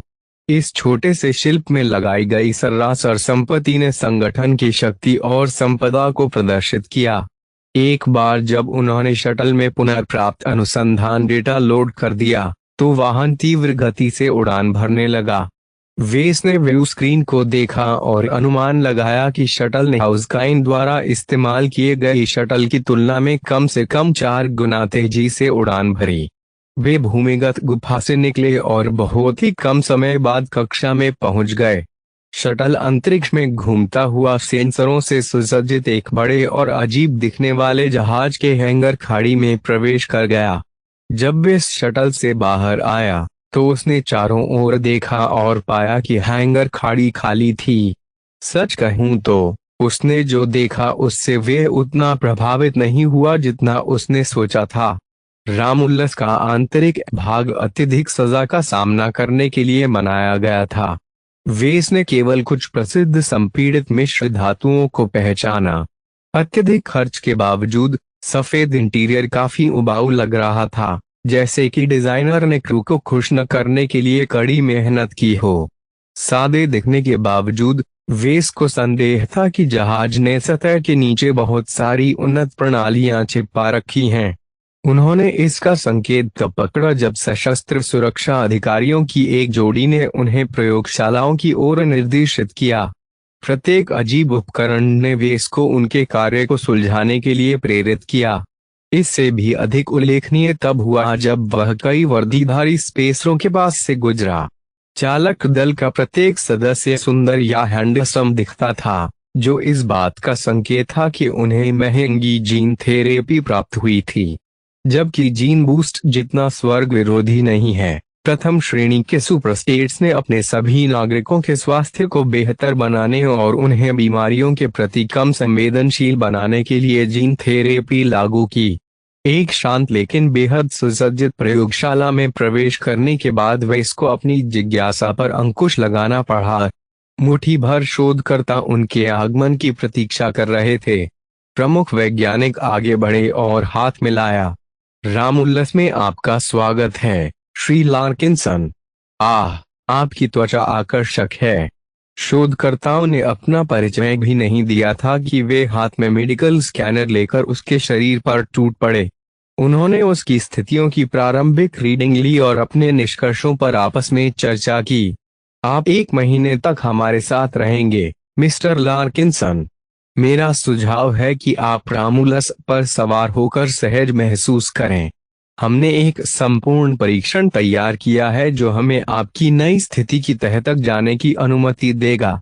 उम्मीद है कि शोधकर्ता उनकी बीमारियों का इलाज करना नहीं भूले।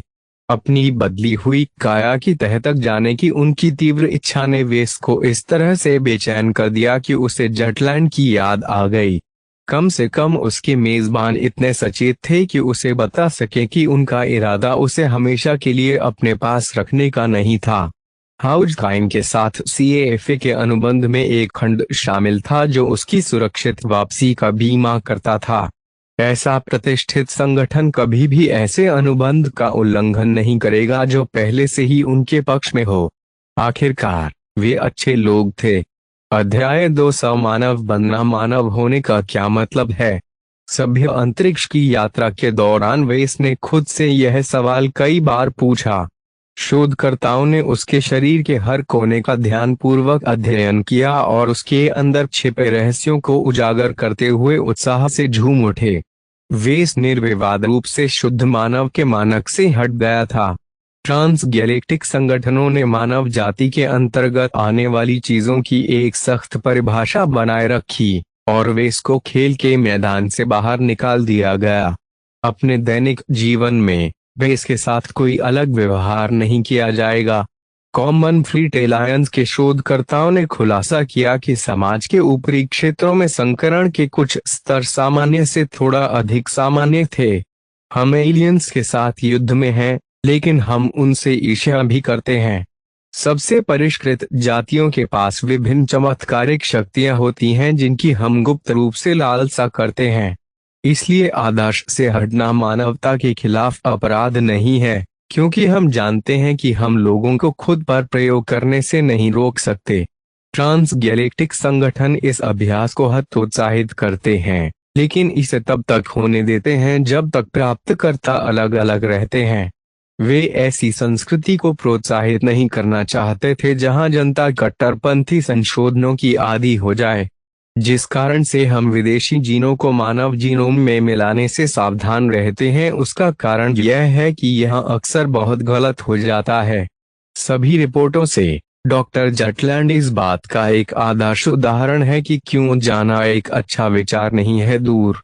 हालांकि हम उसके मिजाज के सटीक कारणों का निर्धारण नहीं कर सकते हैं, लेकिन इन हेक्सापोड्स की ताकत से खुद को परिचित कराने के उसके अथक प्रयासों ने उसे भी जानवर में बदल दिया है। 27 साल के अलगाव से भी कोई मदद नहीं मिली, वेस ने टिप्पणी की। व्यक्तिगत रूप से वे चाहते थे कि इतने सारे वर्ष अकेले बिताने से डॉक्टर किनारे पर आ जाएं। इस मामले में वेस संभवतः अपना विवेक बनाए रखेगा। हालांकि शोधकर्ताओं ने कभी भी वेस को अपने परिणाम साझा करने की इच्छा महसूस नहीं की। उन्होंने कम से कम उन्हें सूचित किया कि उनके नए अंग केवल कुछ जालों के साथ आए थे। मानव समाज में उच्चतम शिक्षा प्राप्त करने वाले उन जैसे प्रतिष्ठित व्यक्तियों को जटलैंड का कार्य कच्चा प्रतीत हुआ। हेक्सापोड्स के बारे में हर चीज में महारत हासिल करने में बिताए गए दशकों ने ही उन्हें हाइब्रिड अंगों का एक कामकाजी सेट बनाने की अनुमति दी। सौभाग्य से शोधकर्ताओं के पास उसके शरीर में छिपे खतरों को ठीक करने के लिए पर्याप्त परोपकारिता थी। हालांकि वे केवल उनकी बात मान सकता था, लेकिन कई ऑपरेशनों से गुजरने के बाद उसे थोड़ा बेहतर महसूस हुआ। अपनी विकसित होती छठी इंद्रिय के कारण उसे हमेशा जो बेचैनी महसूस होती थी वह अगली बार जागने पर गायब हो गई थी। हमने आपके जीन को पहले की तुलना में अधिक स्थिर स्तर पर समायोजित किया है, एक डॉक्टर ने कहा जब उसने उसके जागते हुए शरीर की जांच की। आपका शरीर अभी भी काफी मजबूत है, लेकिन अब आप 50 मानक वर्ष से अधिक समय तक जीवित रह सकेंगे। कई मनुष्यों की तरह वे भी एक अमानवीय रूप से मजबूत शरीर के बजाय लंबे समय तक जीवित रहना पसंद करेंगे। जटलैंड ने अन्यथा सोचा, और देखो वे उसे कहां ले गया। वेस्ट जैसे में डिजाइनर ने अपने करियर को आगे बढ़ाने के लिए अपनी बुद्धि पर भरोसा किया। किसी भी समय उसे जीविकोपार्जन के लिए अपनी शारीरिक शक्ति पर निर्भर नहीं रहना चाहिए। कुल मिलाकर वेस्ट ने रामुलस पर लगभग 1 महीना बिताया। विज्ञान पोत क्षतिग्रस्त आर्क होराइजन के बगल से उड़ गया। दोनों जहाजों को विध्वंसक और फ्रिगेट की सुरक्षा का आनंद मिला जो उन्हें मैनक्रॉफ्ट इंडिपेंडेंट हार्बर तक ले गए। एक बार जब वे शांत छोटे तारा प्रणाली में पहुंच गए तो वेस ने अपने दायित्वों को पूरा कर लिया था। अभियान औपचारिक रूप से समाप्त हो गया और हाउसकाइन ने स्थानीय भाड़े के सैनिकों और सलाहकारों को उनके कर्तव्यों से मुक्त कर दिया। CFA ने वास्तव में उसे आश्चर्यचकित करते हुए जाने दिया। क्या वे उसे आगे नहीं पढ़ाना चाहते थे? शोधकर्ताओं में से एक को पता था कि वे क्या सोच रहा था और हंसा। आप हमारे शोध के लिए अपने स्वयं के महत्व को बढ़ा चढ़ाकर बता रहे हैं। हमने कई नमूने लिए हैं और हमने आपके शरीर को उनके प्राथमिक कणों तक भी स्कैन किया है। वह भयभीत हो गया जब उन्होंने उसे एक बर्तन दिखाया जिसमें उसके शरीर का हूबहू क्लोन था। देह में अपने प्रतिरूप को देखकर उसके मन में एक छोटा सा अस्तित्व संबंधी संकट उत्पन्न हो गया। वास्तविक वेश कौन था? शायद शोधकर्ताओं ने झूठ बोला और असली वेश को कुंड में डाल दिया। जैसा कि मैंने कहा, आप बहुत ज्यादा सोच रहे हैं। पूरी तरह से वयस्क क्लोनों में हमेशा मानवता की कमी होती है। भले ही हम किसी व्यक्ति की और भी अधिक सटीक स्तर पर नकल करें, उनके क्लोनों में हमेशा उस चिंगारी का अभाव होता है जो साबित करती है कि वे जीवित हैं। यह मुख्य कारण है कि हमारे समाज में क्लोनों का प्रसार नहीं हुआ है। क्लोन मूल रूप से मानव रूप वाले कंप्यूटर के रूप में समाप्त होते हैं जो कला की सराहना करने, अपनी रचनात्मकता व्यक्त करने या प्यार महसूस करने में असमर्थ होते हैं।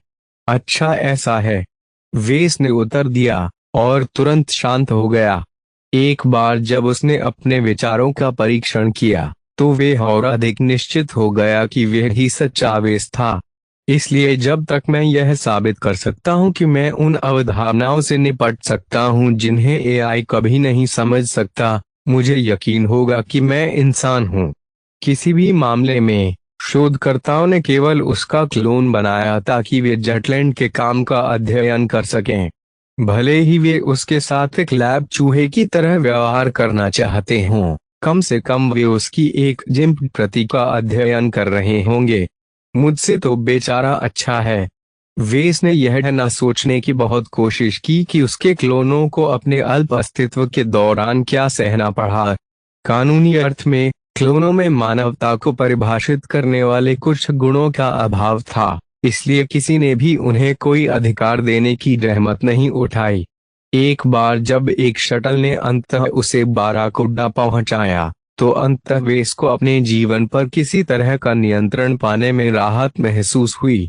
पिछले कुछ महीनों में बहुत से लोगों ने किसी न किसी कारण से उस पर नजर रखी। वेस ने अपनी स्वतंत्रता पर लगाई गई सीमाओं का आनंद नहीं लिया। आपका स्वागत है सर। कैप्टन सिल्वेस्ट्रा ने साफ सुथरे सलाम के साथ उनका स्वागत किया। हमने पहले ही क्लाउडी कर्टेन के लिए एक मार्ग स्थापित कर लिया है। जब भी आप तैयार हो हम मैनाक्रॉप सिस्टम को छोड़ सकते हैं। क्या मेलकोर और स्टैनिस्लाव इस जहाज पर पहुंचे हैं? वे कुछ घंटे पहले आए हैं। यदि हमें कोई खतरा मिलता है तो हमने स्टैनिस्लाव को पैक नहीं किया है। आपको शायद पता ना हो, लेकिन पूरे कोमोडो स्टार सेक्टर में शिपिंग लेन है। पिछले कुछ महीनों में स्थिति खराब हो गई है। कई अंतरतारकीय जहाज इस बिंदु पर केवल काफिले में यात्रा करते हैं। अकेले निकलना बहुत खतरनाक है। यह काफी बुरा लग रहा था, और इसलिए नहीं कि उन्हें समुद्री डाकू के हमले का खतरा था। अपने नए दल के विशेषज्ञ नेविगेशन के साथ उन्हें यथोचित विश्वास था कि बाराकुडा किसी भी संभावित हमले से बच सकता है और उससे आगे निकल सकता है। नहीं, समुद्री डाकुओं के उद्भव का मतलब था कि वेस को अपनी मशीन बनाने के लिए आवश्यक महत्वपूर्ण सामग्रियों तक पहुंच प्राप्त करना बहुत कठिन हो गया था। कम से कम वेस को लागत में तेज वृद्धि की उम्मीद थी। समझा? वेस ने बदलते समय की लहरों का अनुमान लगाने की कोशिश करते हुए सिर हिलाया। हालांकि मेरा इरादा ब्राइट रिपब्लिक लौटने से पहले लीमर में रुकने का है। कृपया पहले लीमर सिस्टम के लिए पाठ्यक्रम निर्धारित करें। शुरुआत में बाराकुड्डा उसका जहाज था, इसलिए वह जो चाहे कर सकता था। अभी वेस अपने गुरुवार से मिलने और उनकी स्थिति का अध्ययन करने में मदद मांगना चाहता था। सीएफए ने वास्तव में कभी भी वेस को सभी विवरणों के साथ अद्यतन रखने की रहमत नहीं उठाई, इसलिए उसने यह सुनिश्चित करने के लिए मास्टर ओल्सन के प्रभाव का सहारा लेने की आशा की कि उन्होंने उसके शरीर के साथ कोई खिलवाड़ नहीं किया है। इसके अलावा वेस ने लीमर आइलैंड पर क्लिफोर्ड सोसाइटी के क्लब हाउस का दौरा करने की भी योजना बनाई। वह यह नहीं भूले कि उन्होंने सबसे पहले इस अभियान पर हस्ताक्षर क्यों किए। 400 गुण। मैं इतनी संपत्ति से लगभग कुछ भी खरीद सकता हूँ। यहाँ तक कि एक भी योग्यता महत्वपूर्ण मूल्य रखती थी, क्योंकि वे सदस्यों को पुस्तकालयों में कुछ प्रतिबंधित पुस्तकों तक पहुँच की अनुमति देते थे। एक साथ कई 100 योग्यताएं होने का मतलब यह था कि अगर वेस ने फैसला किया तो वे हमेशा के लिए मून लाइब्रेरी में जगह बना सकता है। मैं वास्तव में अपने लिविंग में कॉरपोरेशन को सूखने के लिए छोड़े बिना ऐसा नहीं कर सकता। इसे अपने डिजाइनों की सूची का विस्तार करने की सख्त जरूरत है। वेस ने हमेशा एक मूल मशीन डिजाइन करने का मार्ग प्रशस्त करने की योजना बनाई। अन्य लोगों के काम से अलग डिजाइनिंग वेरिएंट के इर्द गिर्द घूमने वाले प्रतिबंधों से खुद को मुक्त करके वे पहले से ही अरबों डॉलर बचाएगा और प्रत्येक मशीनी बिक्री के साथ कुछ 100,000 क्रेडिट अधिक बचाएगा। कम से कम मुझे अपने पुनर्प्राप्त डॉर्टमुंड प्रिंटर पर प्रतिबंध को अनलॉक करने के लिए एक हैकर को नियुक्त करना होगा। फिर मुझे एक उच्च गुणवत्ता वाली मिश्र धातु कंप्रेसर और रासायनिक उपचार मशीन खरीदनी होगी। बाद की 2 मशीनों ने उन्हें प्रीमियम सेगमेंट के लिए मशीन बनाने की अनुमति दी। जबकि उन्होंने गुणवत्ता के उच्च मानक की मांग की, उन्होंने बहुत अधिक लाभ मार्जिन का भी दावा किया, जो ऐसे समय में बहुत मददगार होगा जब संसाधनों की लागत बढ़ती जा रही है। नई मशीनें प्राप्त करने के अलावा वे अपने घटक लाइसेंसों की लाइब्रेरी को भी ब्राउज करना चाहता था। लीमर इंस्टीट्यूट ऑफ टेक्नोलॉजी ने मेक डिजाइनरों और डेवलपर्स का एक बड़ा नेटवर्क बनाए रखा, जो दोनों एक दूसरे को वे प्रदान करते थे जिसकी उन्हें आवश्यकता थी। वह यह देखने के लिए उत्सुक था कि क्या वे मोल भाव कर सकता है। जैसे ही बाराकोडा A30L में संक्रमण के लिए तैयार हुआ, वेस ने सबसे पहले अपने अधीनस्थों को पकड़ लिया। सबसे पहले उन्होंने कैप्टन सिल्वेस्ट्रा से पूछताछ की कि ग्रोएनिंग आईवी पर रहने के दौरान उनके कारवेट ने क्या अनुभव किया। यदि आप इसी बात को लेकर चिंतित हैं तो हम लड़ाई से दूर रहे। हमने मुख्य रूप से फॉरवर्ड स्काउट्स के रूप में काम किया, जिन्होंने किसी भी आने वाले खतरे की सूचना भेजने के लिए ग्रोएनिंग सिस्टम के आसपास के स्टार सिस्टम का पता लगाया। जब अभियान बेड़े को हार का सामना करना पड़ा, तो बाराकोडा को पीछे रहने और अपना पद बनाए रखने का आदेश मिला। उसकी राहत के लिए उसके जहाज पर कुछ भी रोमांचक नहीं हुआ। क्या आप हाउसकाइन द्वारा भेजे गए संपर्क से परेशानी में पड़ गए? नहीं सर, वह अपने तक ही सीमित रहे और हम महिलाओं के बीच सौहार्दपूर्ण व्यवहार किया। सुरक्षा अधिकारी सिपोज ने सुनिश्चित किया कि उन्हें किसी भी प्रतिबंधित सिस्टम तक पहुंचने का अवसर न मिले। अच्छा, लीमर की ओर आगे बढ़ते रहें। अगर आप ईंधन पर फिजूल खर्ची करते हैं तो मुझे कोई आपत्ति नहीं है, बस मुझे जल्दी से वहां पहुंचा दीजिए। काफिले से बाहर यात्रा करना उचित नहीं है, सर। मैं अत्यधिक सुझाव देता हूं कि आप प्रतीक्षा करें और व्यापार जहाजों के एक अच्छी तरह से संरक्षित समूह में शामिल हों। जबकि उसकी बात अच्छी थी, उसने कई बार यह भी दावा किया कि उसका कारवेट किसी भी संभावित समुद्री डाकू हमले से बच सकता है और उससे आगे निकल सकता है। मेरे पास समय की कमी है और मुझे वास्तव में जल्दी से अपने गंतव्य तक पहुंचना है। एक काफिले से चिपके रहने का मतलब है कि हम समूह के सबसे धीमे जहाज से बंधे रहेंगे। वेस के जोर देने पर कैप्टन नरम पड़ गए। उस रास्ते से हटकर वे अपने स्टेट रूम में लौट आया। लकी अपने बिस्तर पर आराम कर रहा था, लेकिन उसके अंदर आने के बाद बिल्ली एक तरफ कूद गई और उसे रगड़कर स्वागत किया। अरे दोस्त, मैंने भी तुम्हें बहुत याद किया है, वेस ने कहा और अपनी यांत्रिक बिल्ली उठा ली। क्या आपने अभी तक बहुत सारे रत्न पैदा किए हैं? बिल्ली म्याऊं म्याऊं करने लगी। उसे सकारात्मक स्वर में कहा और कुछ रत्नों से भरे एक बक्से की ओर बढ़ा दिया। वेस को गहनों के बीच अपना आभूषण भी मिला, जिसे उसने तुरंत उठाया और अपनी कलाई पर रख लिया। मैंने भी तुम्हें बहुत याद किया है, सिस्टम। कुछ मिनटों तक लकी के साथ खेलने के बाद वेस उसकी मेज के पास आया और उसके टर्मिनल के पीछे बैठ गया। उसे अपने व्यवसाय पर आखिरी बार जांच किए हुए काफी समय हो गया था। उन्होंने सबसे पहले जिस व्यक्ति को बुलाया वह कार्लोस था, जो कुछ सेकंड के बाद प्रोजेक्टर पर दिखाई दिया। वेस, आप ग्रिड पर वापस आ गए हैं। यहाँ बहुत कठिन समय रहा है, लेकिन मैं बच गया हूँ, उसने मुस्कुराते हुए जवाब दिया। क्या कार्यशाला अभी भी बरकरार है? कुछ नहीं हुआ। यहाँ सामान्य तौर पर कारोबार होता है। मैं 3 महीने से अधिक समय से सिल्वर लेबल माँ कार्लाई का मंथन कर रहा हूँ। कार्लोस ने उसे संख्याएं बताईं। उन्होंने 17 माँ कार्लाई का निर्माण और वितरण किया, जो काफी हद तक वेस द्वारा निर्धारित कार्यक्रम का पालन करता था। प्रत्येक मार्क आई 28 मिलियन क्रेडिट में बेचा गया, लेकिन हाल के दिनों में कच्चे माल की लागत भी बढ़ गई थी, इसलिए औसत लागत लगभग 19 मिलियन क्रेडिट प्रति मशीन है। अपनी मेक ब्रोकर की कटौती जैसी कुछ लागतों में कटौती करने के बाद लिविंग मे कॉरपोरेशन ने 120 मिलियन क्रेडिट का कुल लाभ कमाया। यह एक बड़ी धनराशि थी, लेकिन वेस को यह थोड़ी कम लगी।